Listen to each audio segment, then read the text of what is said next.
Lezi indaba zehora lesikhombisa sikwethulela zona bukhoma ekomkhulu le-SABC e-Auckland Park eGoli imbukeli inazo ezinohlonze kusihlwa nje.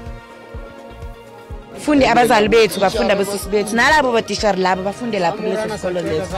Sigugile lesa sikole siyayiwela manje. Sekuboshwe abantu abayisishiyagalombili ngesikhathi kubhikisha izakhamuzi zaseNiger ekuruleni njengoba zikhala ngokuphepha kwesikole sendawo nosekuphele amasonto amathathu sivaliwe.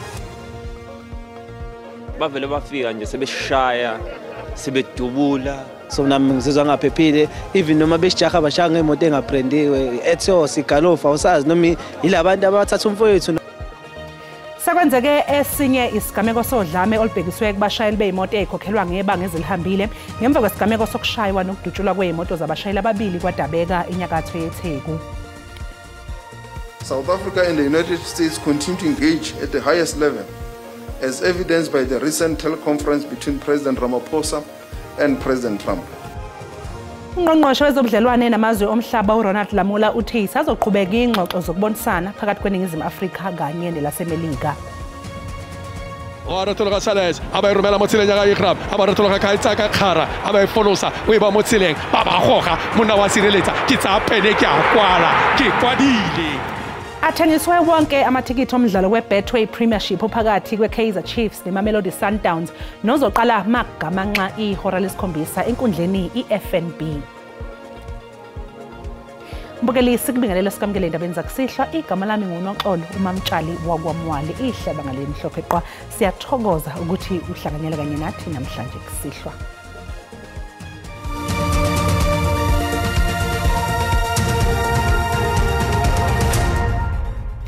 Izakhamuzi zaseNiger enyakatho yeGoli zingenele umbhikisho wokuzwakalisa ukukhathazeka ngezokuphepha esikoleni samabanga aphansi iAra Park.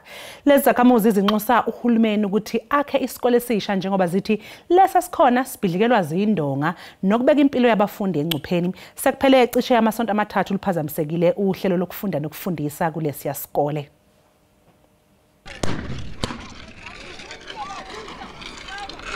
Izakhamuzi zaseNiger zivuke umbhejazane namhlanje zavala emgwaqo ngamathaya avuthayo zigxoba. Kubikwa ukuthi imbangela yalokhu ukuthi abazali abafuna ukuthi izingane zabo zifunde esikoleni samabanga aphansi iAra Primary School ngelithi lesikole asikho esimweni esigcolisayo. It's an old school. Siyawa noku abantwana abekho safe ukuthi bafunde lapha esikolweni. Funde abazali bethu bafunda besisi bethu nalabo batishari labo bafunde lapho kulesi sikole leso. Sigugile lesa sikole siyayiwela manje. Isikole sesivalwe amasonto amathathu nokuholela ekutheni omunye wabaholi bomphakathi aphonse itshe esivivaneni. I find it fit to assist because our kids are now starving because they have a lack of nutrition, and we took it upon ourselves and we feed plus minus 300 students for the past 3 weeks to assist in that. Umnyango wemfundo eyisekelo eGauteng uthi usuke wazama ukuxazulula lolu daba kepha kwanhlanga zimuka nomoya. A decision was taken then that you then have to refurbish the structures. You don't need to demolish and build a new school. But because they heard about funding that was supposed to be transferred to the school, they are mentioning about 30 million that they said was supposed to be transferred to the school. So they wanted that money to be transferred. Bayisishiyagalombili abantu abakhalelwe ngamasongo kasigonyela ngenxa yokuphehla udweshu emphakathini kanti abakwasidlodlo basiqaphe ngesolokhozi isimo kule ndawo. Sekwenzeke esinye isigameko sodlame olubhekiswe kubashayeli beimoto ezikhokhelwa ngebanga ezilihambile ngemva kwesigameko sokushaywa nokudutshulwa kweimoto zabashayeli ababili kwaDabeka entshonalanga yeTheku. Kusolwa ukuthi bahlaselwe abashayeli bamatekisi. Intatheli SABC uNonhlakanipho Magwaza usendaweni yesigameko.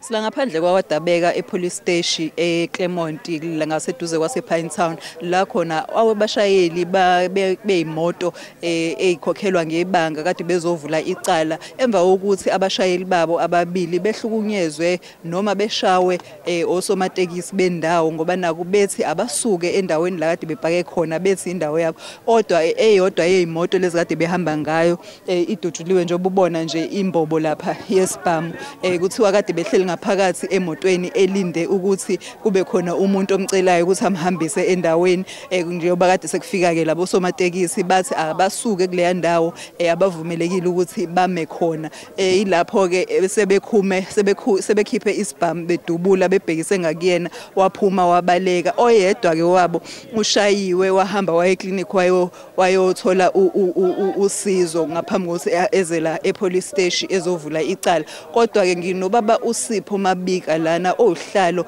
we e-hailing KZN e-hailing council la kwaZulu Natal baba Mabika akusona isigameko sokuqala lesi ngiyakhumbula ngaphambilini kuke kwaba khona umshayeli futhi owazo imoto lezi ekhokhelwa ngebanga owatholakala emhosheni esebulewe Siwarisha kakhulu lo driver okudutshula imoto yakhe besifihla umfowabo I think 2 months back nayo ukuyo imboni le so njengamanje siyafisa ukuthi uDepartment of Transport ungenelele kakhulu esimeni kulesi sibhekane naso ngokuregulate industry ka e-hailing.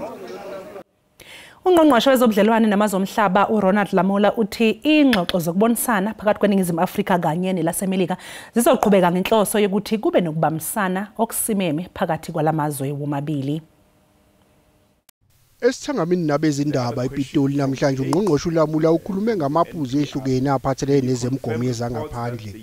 Odabeni lwentela yamaphesenti angama-30 ezokhokhwa iNingizimu Afrika ngokuthumela imikhiqizo yayo eMelika. uLamula uthe kuningi okubhungwa ngasese phakathi kwamazwe omabili. South Africa and the United States continue to engage at the highest level, as evidenced by the recent teleconference between President Ramaphosa and President Trump. While discussions on issues such as the 30% unilateral trade tariffs imposed by the US highlight areas of concern, the bilateral relationship remains resilient and continuing in terms of engagements. Udabeni lombango ngesidumbu sowayengumengameli waseZambia uEdgar Lungu, uLamula uthe bahambisana nesinqumo senkantolo ephakeme yasePitoli enqume ukuthi isidumbu sikaLungu kuzofanele sithuthwe eGoli ayofihlelwa kwela kubo eZambia. As the South African government, we continue to encourage both the Zambian government and the family of former President Lungu to be engaged in a dialogue that must reach an amicable solution with regards to the procession of the burial of the former Zambian president. Impini eqhubeka eGaza uLamula uthe umgomo wezangaphandle weNingizimu Afrika awuguquki kolokwesekwa kwezwe lasePalestina. Amaphoyisa kanye nabaholi bezokuphepha ezwenikazi Afrika babuthane eKapa engqungqutheleni yama-27 ye-Interpol namhlanje. Le ngqungquthela yey'nsuku ey'ntathu izogxila ekubhekeni amasu okulwa nobugebengu obuhleliwe nohwebo olungekho emthethweni oluqhubekayo nokuthunaza imiphakathi kulo lonke izwekazi. Ungqongqoshe wamaphoyisa uSolwazi Firoz Kachala uchaze ubugebengu obunjengokushushumbiswa kwezidakamizwa, izinsongo zaku-internet kanye nokushushumbiswa kwabantu njengezinto ezilimaza umnotho nozinzo kuleli. Ukusho lokhu njengoba bekuwusuku lokuqala lengqungquthela ye-Interpol eKapa. We recognize that transnational organized crime undermines development and corrodes governance by weakening institutions, fueling corruption and diverting resources. It impedes our ability to achieve the aspirations of Agenda 2063 of the African Union. Ukhomishana wamaphoyisa uJenene Ufani Masimula ubalule ngempumelelo yakamuva okuhlanganisa nokucikelwa phansi kwesidakamizwa. Our duty as law enforcement leaders is not only to dismantle these criminal networks, but also to restore dignity and protection and hope to the people we serve. Lengqungquthela ehanjelwe izithunywa ezicela emakhulwini amabili ezivela emazweni ama-56 ithathwa njengemqoka kakhulu kwezokuphepha. Umkhakha wezobuntatheli usemanzini ngemva kokudlula emhlabeni kwentatheli yesimkantshubomvu ye-Eyewitness News uTD Madia nodlule emhlabeni emva kokugula isikhashana. Okhulumela umndeni uMahlatse Mahlase uchaze uMadia njengomuntu obenothando. So a dear friend and a sister. I had met TD in the streets of journalism. I worked closely with her, but over time she was also a sister to me. And I know for many people in the media fraternity, Tsidi has touched their lives in many different ways. It is, as a family, we are still shocked. Tsidi had been hospitalized for a short period. And the fighter that she is, we all really truly believed that she would soon be back with us. However, she did pass away this morning. The family is still in shock.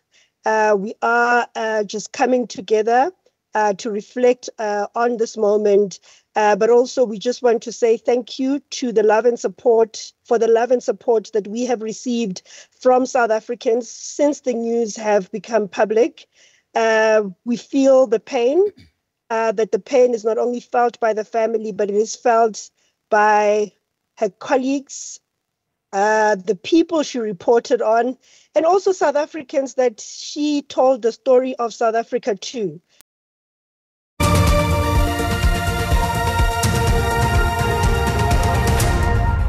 Sikubingelele mbukeli siphinde sikwamukele uma ngabe usanda kungena otabeni phambili besibike ukuthi sekuboshwa abantu abayisishiyagalombili ngesikhathi kubhikisha izakhamuzi zaseNiger ekuruleni njengoba ikhala ngokuphepha kwesikole sendawo nosekuphele amasonto amathathu sivaliwe.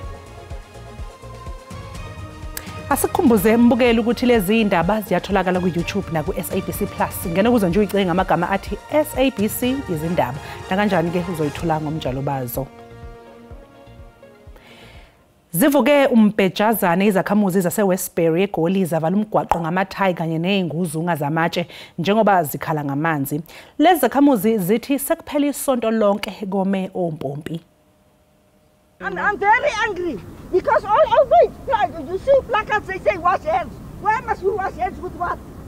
Beyithukuthele iveva izakhamuzi zaseWestbury eGoli ikhala ngamanzi njengoba zithi sekuphela isonto lonke ingawazi ompompi bomenkwe. We are very angry because when the trucks come, we got to run after water. How are we supposed to carry those buckets as old people? You know, this has been going on for years and years. Every time there's a strike and the water comes out, they're telling us that the pumps are broken.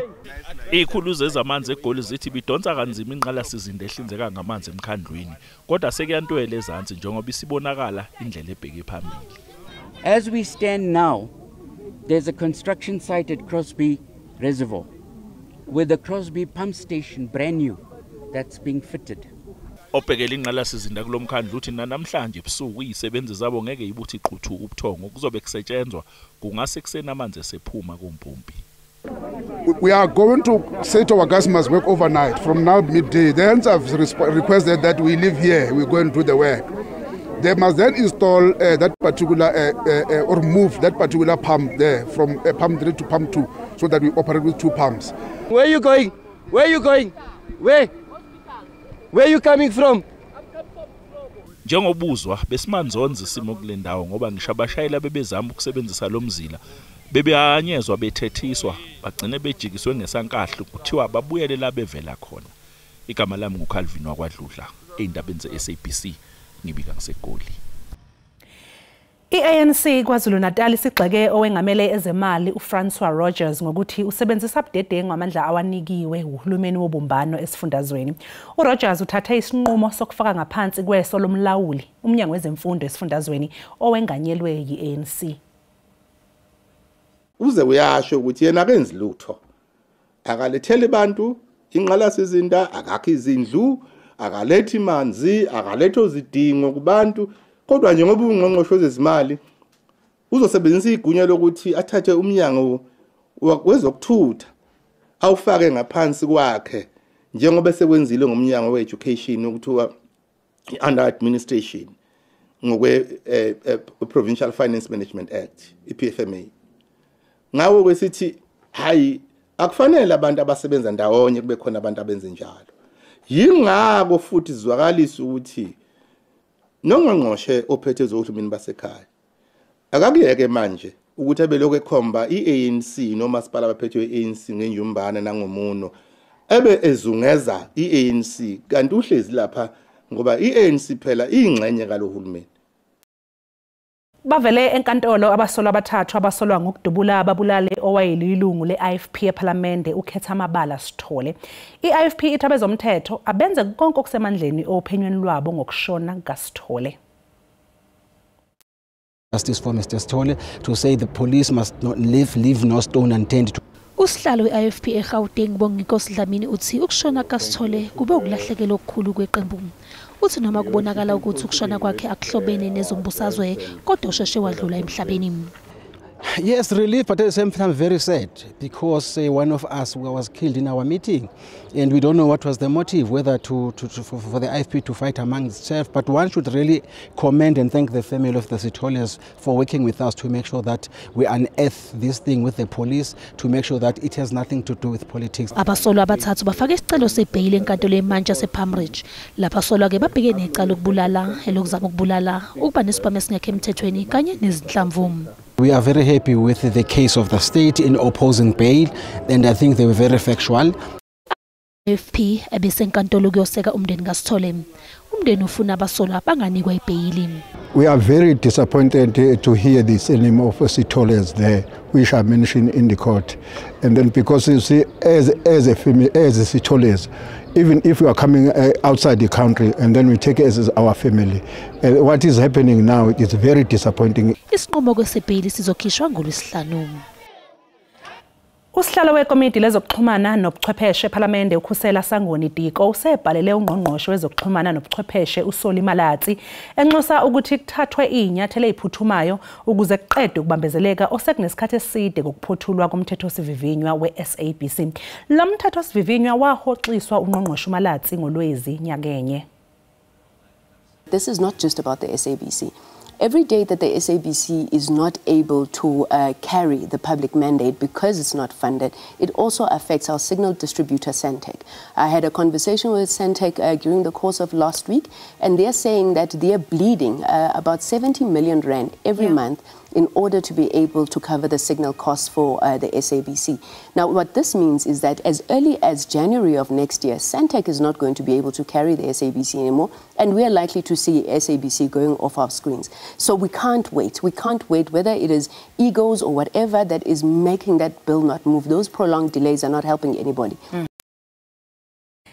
Ithunywa ezahlukene abaholi bomphakathi abaholi bezenkolo kanjalo namalungu omphakathi babuthane esigodlweni kwaphinda ngene Olunde enyakatho esifundazwe iKwaZulu-Natal njengoba bekwethulwa idlinza lenkosi uMangosuthu Buthelezi njengendawo yokugcina amagugu esifundazwe.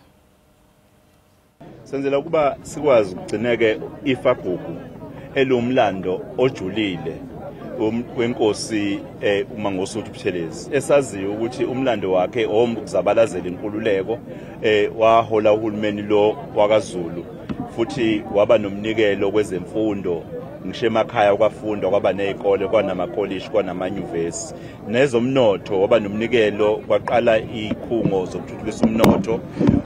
Umntwana kwaphinda ngene wakhe ubumbane esizweni walwela ubukhosi wavikela umhlaba lo wakaZulu ngaphansi kweNgonyama Trust Act. Manje ke lo mlando loyo weqhawe uMdondoshiya elingahlonishwanga kuphela ithina njengohulumeni waZulu-Natal ehlonishwe ngisho izikhungo zezemfundo eziphakeme okhona osolwazi okhona ngaphakathi eNingizimu Afrika nangaphandle kwaseNingizimu Afrika uhlonishwe umntwana. Manje lokhu ukuthi indawo yakhe ibe indawo yamagugu kusemqoka kakhulu kabi ukuze nezizukulwane eziyokhula ngisho singasekho thina zikwazi ukufunda ngomlando womntwana, zikwazi kuba khona ezicoshayo okuthatha lelizwe kulise phambili.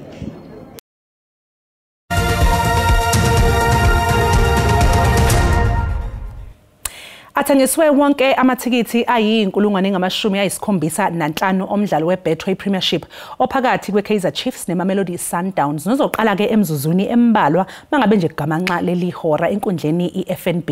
Ukuzwa kabanzi ke mbukeli ngalomdlalo njengamanje ake sixhumane nje nentatheli yeSABC uMawande Matheza okhona lapha ya enkundleni. Mawande, asikwamukele indaba yenza kusihlwa. Hayi sibonile ukuthi kuthiwa cha athengiswe wonke amathikithi alomdlalo. Ingabe unjani nje umuzwa lapho bathina abalandeli? Molweni emakhaya silapha eFNB Stadium apha silindele umdlalo ozawuqala kwimizuzu elishumi phakathi kweKaizer Chiefs kunye neMamelodi Sundowns. Mkhulu gqithe lomdlalo kuba omabili labaqela awakabethwa kolukhuphiswana kule season sikuyo. Manthathe lithuba ukwamkela umbhali wezemidlalo uNjabulo Ngidi. Njabulo, lo mdlalo kwanamhlanje ubone ngathi uzawuya njani? Umdlalo omkhulu njengoba ushushilo nje la ku-approve ukuthi impumelelo nala yakhona njengoba i-Chiefs siqale iwinile lemidlalo emithathu yokuqala idinga ukuphumelela la ukukhombisa ukuthi lemidlalo leyo bayiphumelela akuyona inhlanhla nje kodwa bayiqembu eselilungile elingcono kunalelo lelilona kanti Sundowns nayo idinga ukuthi iphumelele ukukhombisa ukuthi le ngxushunxushu ezenzakalayo ngendaba zabadlali oRibeiro noMdawo basakwazi kodwa ukuthi uma bengena egroundini bakwazi ukuthola imphumela ngilindele umdlalo ozobunzima ngempela adingayo ukuthi aphumelele kodwa lo mdlalo ngiyacabanga ukuthi kuzoba namagoli amaningi kodwa uma usibuka ihistory yayo nanezinto la kuyona iSundowns isenkulu kunayo iChiefs ngoba kulo mdlalo before badliwe kwiNedbank bebewinile ka5 kulandelana so kuzobe itest enkulu kuChiefs ukukhombisa ukuthi bakephi kodwa iSundowns yakwazi ukuthi ngisho ngabe kwenzakalana eklabhini yakwazi ukuthi iphumelele kule midlalo enje. Usucinga amakhosi ngaphumelela nyani kuba bagqibela ngo2021 bandicinga kahle ubetha iSundowns kolukhuphiswano leleague. Ngaphambi kwalokho bangakhona ukuphumelela ngoba uma ubuka ukukhula kwabo kule season into ebebenza kakhulu ukuthi bebengaconcede emuva bekuyinkinga bebenayo kakhulu la season ngoba kuze kwabathatha imidlalo em13 ukuthi babe nama clean sheets amabili kanti kulokho bakwenze ngemidlalo yo2 yokuqala banakho lokho bafuna ukukhombisa abantu ukuthi lokuwina lokho bebekwenza kulama game leyo emithathu akuyona inhlanhla and yona itest enkulu leyo ukuthi bakhombise ukuthi bangasidlalela abasilwele lesicoco seleague ukuthi bazoshaya khona abantu abasiphethe. Masikhawuleze sijoke kweliqela libhengezwe ngumqeqeshi weChiefs uNazraddin Nabi wenze otshintsho abathathu ubona njani engithusile leya ocross ngoba bebeshilo vele ukuthi ubengekho sharp ubegula kodwa kule midlalo le emithathu abedlala ubekhombisa ukuthi uyawenza umsebenzi kodwa ukufaka kwaMako noMonyane kuyakhombisa ukuthi bafaka abantu abane-experience abantu abanejubane abazokwazi ukumelelana neSundowns so ufake isquad esiqinile esingakwazi ukuthi sicompete neSundowns ukuthi ngisho uma kuthiwa bayadliwa kodwa iscore sizoba seduzane. Kwiqela lika coach Cardoso kukho uFawaz Basadin ozawuqala kukho noMaliboko Khoza emva ubona njani ngapha?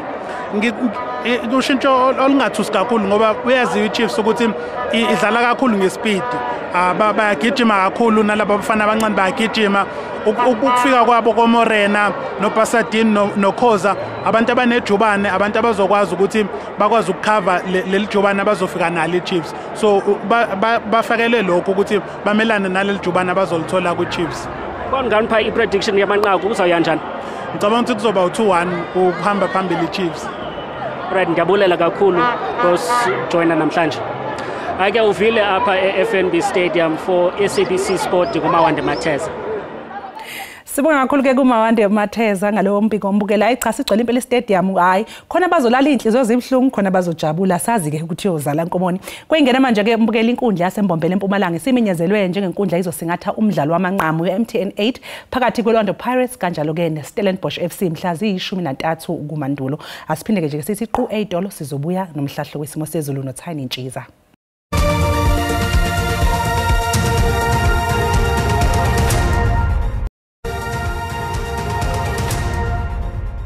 Nginibingile babukele emakhaya ngiphinde ngidamukele kwesimo sezulu sanamhlanje kusihlwa ke sibethe sime kanjani uzoqaphela nje imbukeli zikhona ke leza imvula ezithamba ziqinisa kakhulu mawubheke khona ke nje kwisifundazwe iNorthern Cape kanti lithanda ukuthi nje izulu mboze ngamaAfrika kakhulu mawubheke nje khona ke eKapa lodumo kanti futhi nakusasa ngaphinde futhi silindele ke nje leza imvula ezithanda baziqinisa khona ke eAppington ngaphinde futhi silindele lezi imvula nakhona ke kuMpumalanga eKapa msana nayo le yankungu ekhasa phansi.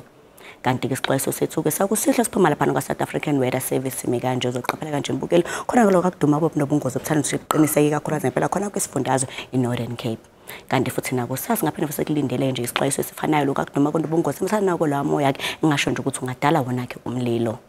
Kanti ke amazinga aphansi kusihle kakhulu ngempela masibheke nje eKapa lodumo liyabanda ngo11 ethana ukuthi nje lifudumale ke Appington ngo16 liyakuza ngempela ukuthi ngibonga ke koGoli koSoweto kaNdonga ziyaduma limi nje ku13 kanti ke Polokwane singawulindela nje 11 eMelo liyabanda ngo8 bande njalo ke nakhona ke le Smith singawulindela nje 8 Mgungundlovu limi nje ku10 ethana ukuthi nje lishiseke namhlanje ebusuku eThekwini ngo17 kanti eGqeberha singawulindela nje u13 kanti ke kusasa lisabande eKapa lodumo ngo18 ethana ukuthi nje lishiseke Appington ngo26 njalo ke nakhona koGoli singawulindela nje u26 eMusina liyashisa ngo31 shise njalo ke nakhona ke Mnambithi ngo32 masibheke nje khona ke Mgugundlovu koMbali lemi nje ku33 kanti ke masibheke nje khona ke Richards Bay lemi nje ku31 mobheke nje khona ke Thekwini eClermont kaMashu eMlazi mobheke nje lapha ko Chesterfield ko Lamonti lemi nje ku23 kanti ke Gqeberha lithanda ukuthi nje lifudumale ngo20 fudumale nakhona ke George singawulindela nje u20 isibeka lapho ke isimo sezulu sanamhlanje kusihlwa mina ke nginto ngamadlamini ulangelihle ngoba libalele ngithi konke kufeziwe